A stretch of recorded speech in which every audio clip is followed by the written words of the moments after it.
man, to a painful red day for crypto as the accounting firm Mazars, who did the proof of reserve auditing for Binance, quit Binance completely. Yes, not just have they quit Binance, but they quit crypto as a whole. This was an accounting firm which would do the proof of reserve accounting for KuCoin, for Crypto.com, and most notoriously for Binance. And today, we found out that they've not only quit doing Binance's, but they've quit doing the whole of cryptos. What does this mean for Binance?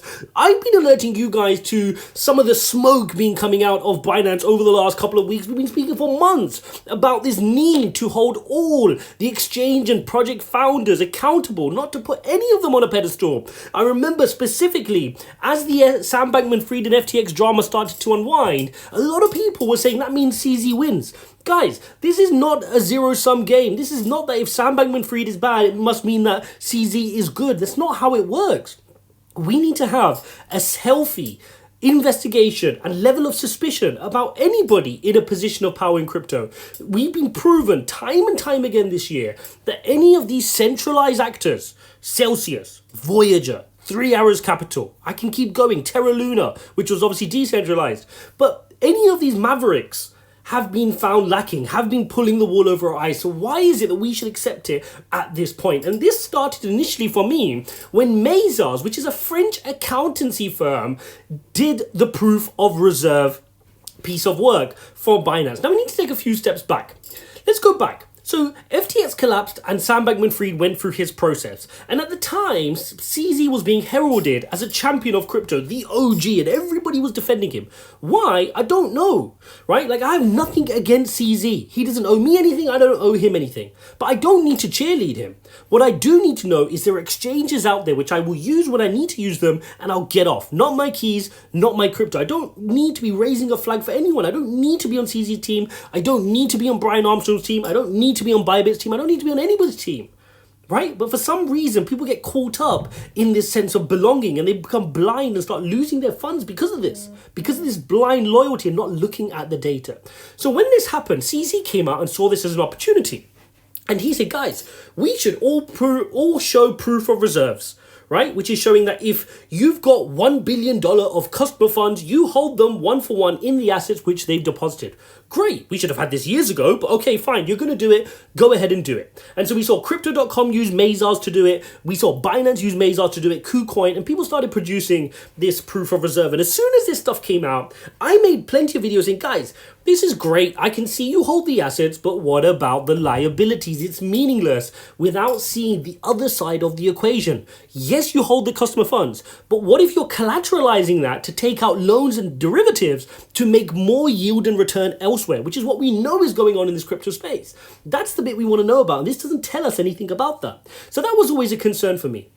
The other concern, coming from a traditional finance background where I'm quite familiar with this space, is Mazars is not a top 4 accountancy firm, right? It's a smaller accounting firm in France. On top of that, they did not, this is important because a lot of people are not understanding this, they did not carry out a full audit. A full audit goes into financial controls, really digs into the company and gives you a report which the accountancy firm signs their name to say, we audited this company and we've looked into it. So if anything was to happen with that company, their name, their reputation would be on the line because they carried out the audit. Now, what Mazars have been doing for KuCoin, for Binance and Crypto.com has been agreed on principles, AUP, and I've spoken to you guys about this before.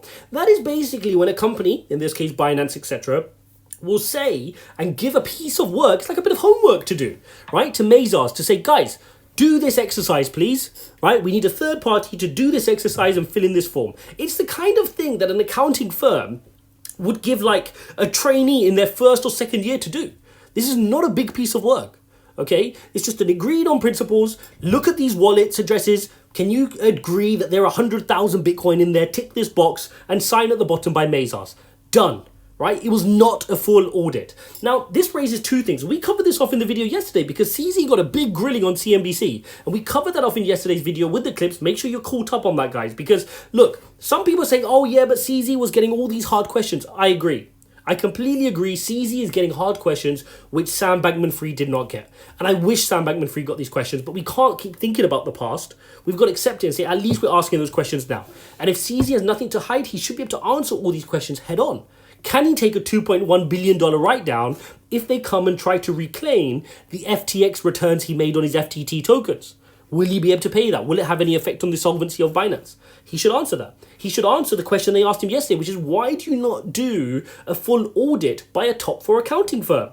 Okay, and again, I tweeted this on Twitter as well. If CZ has already approached the top 4 and the top 4 are saying, no, we don't want to touch a crypto company, that's different. But we know Deloitte do Coinbases, who are regulated in the USA. So for you to just hide behind the fact that, oh, these accounting firms don't know what they're doing, doesn't sound right. If you, instead you're saying, guys, I've tried to get the top 4 to do an audit, and they're not doing it, they don't want to touch crypto, fair play. That at least puts you out of the play. But do your bit. Give us that information of saying, have you reached out to them, or are you just avoiding an audit? And if you are avoiding the audit, which you're entitled to do, right? You're in an unregulated territory. You do not need to be, apart from Binance.US, you do not need to be regulated or have any statutory requirement to provide that audit. But like I said, in these kinds of moments, we as retail investors, of people who are putting our money on exchanges, we should look for exchanges and demand that exchanges over-index on transparency and over-index on these kinds of things like audits. And we should credit and put our money in these kinds of exchanges where they give us more than what we ask for.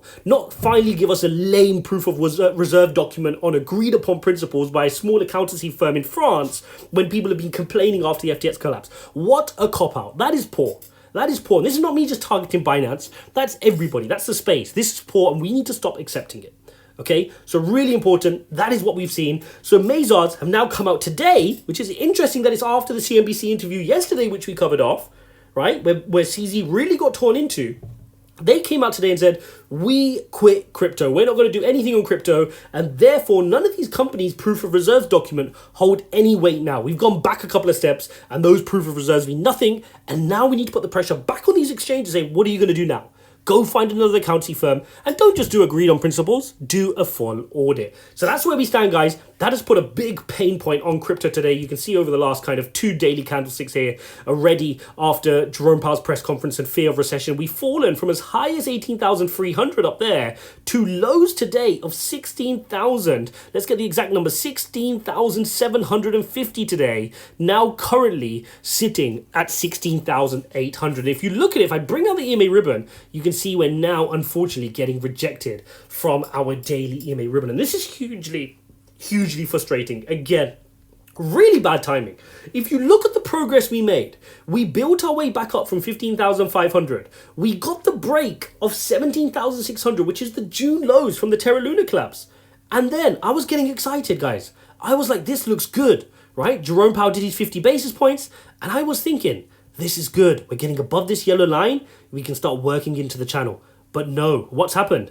We're getting rejected from my EMA ribbon. Fake out, rejected from the EMA ribbon, and now I cannot help but bring 16,240 back into play, that horizontal support I'm showing you there, and then even worse, retesting those lows at 15,500. And this is not great, because this is what I said. There's one thing, the macroeconomy, and the macroeconomy is moving in a certain direction, but on top of this, we continue to have crypto-specific FUD, which is shaking markets. To wake up and to see the Binance news is not good, right? If you're waking up finding out that the proof of reserve, where you thought you got a few steps forward, you've just got a couple of steps back again, that's not great, right? And then if you turn on to the next tab and you find out that 3 Arrows Capital have just reported that they've got a $2 billion hole in their balance sheet, right? They had $2 billion hold, so they only had $1 billion of assets for $3 billion of liabilities.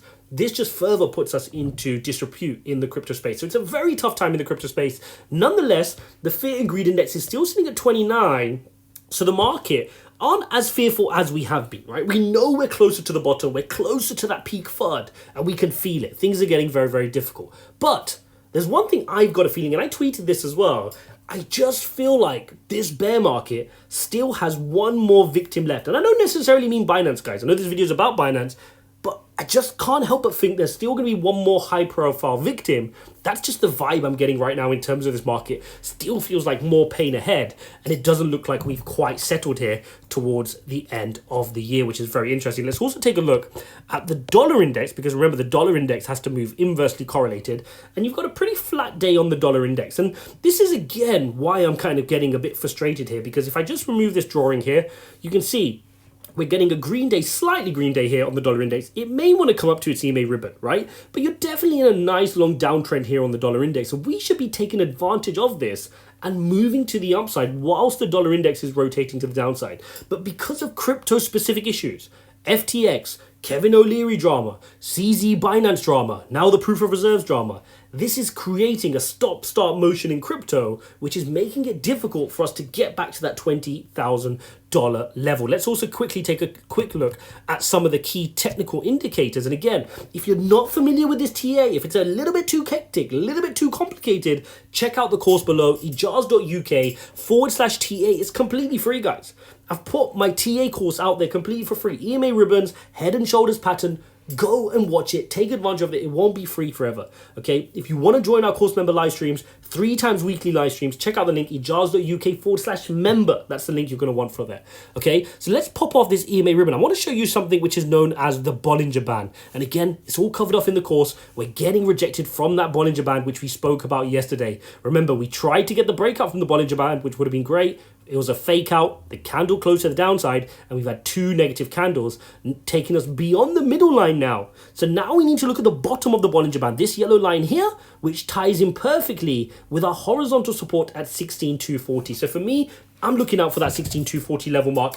We need Binance to sort their stuff out. We need them to come out. I'd love for CZ to be a little bit more proactive and a bit more open with data that he's willing to provide. If you've got nothing to hide, if you're sitting there saying, I've got no loans, you can ask any project, we don't owe them anything, we hold all the assets, just show us, just get an audit done. If you're not using QuickBooks like Sam Bankman-Fried, if you've got structures in place, if you've got all the right financial controls in place, what have you got to hide? Reach out to Deloitte. They do Coinbases. I'm sure they'll be more than happy to do yours, right? If you've reached out to them and they're saying otherwise, then tell us. At least you've tried your best, right? You've reached out to the top 4. None of them want to do your accounting. Then at least we know that. Tweet to that effect instead. Hope you guys enjoyed this update. Don't forget to smash the like button and subscribe. If you appreciate these updates, regardless of where I am, even if I'm not in my studio, then let me know in the comments. Go watch this video here to get caught up on exactly how CZ got grilled yesterday, which exposed quite a few initial dramas. And I'll see you in the next one.